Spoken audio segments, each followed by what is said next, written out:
ஜனவரி 21. புனித ஆக்னஸ். ரோமையில் வாழ்ந்த இறைபக்தி நிறைந்த வசதியான குடும்பத்தில் கிபி 291 பிறந்தார் ஆக்னஸ். சிறுவயது முதலே தன்னை இறைவனுக்கு அர்ப்பணித்து இறை பக்தியில் வளர்ந்த இவர் தமது உடலும் உள்ளமும் இறைவனுக்கே உரியது என்பதில் உறுதியோடிருந்தார். கிறிஸ்தவர்கள் ரோமை தெய்வங்களை வணங்க மறுத்ததினால் கொடூரமாக கொலை செய்யப்பட 13 வயதான ஆக்னஸ் கைது செய்யப்பட்டு துன்புறுத்தப்பட்டார்.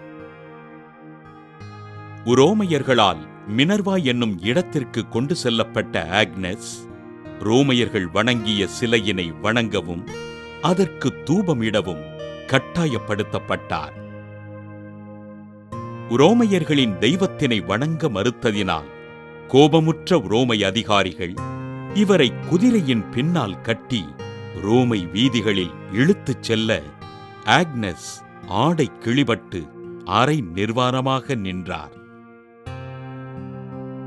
ரோமையர்கள் தீய சிந்தனையோடு ஆக்னஸினை நெருங்கியதால் நெருங்கிய ஒவ்வொருவரும் கண் பார்வை இழந்து போக ஆக்னஸ் ஆண்டவரிடம் அவர்களின் பாவங்களை மன்னிக்கும்படி ஜெபித்தார். என் உடலும் ஆன்மாவும் இறைவனுக்கே உரியது என்று கூறி ஆண்டவரிடம் ஜெபித்துக் கொண்டிருந்த ஆக்னஸினை சுற்றி கட்டைகளை அடுக்கி தீ மூட்ட எவ்வளவு முயன்றும் தீ பற்றாததினால் கிபி 304 ஜனவரி 21 தலை வெட்டப்பட்டு படுகொலை செய்யப்பட்டார்.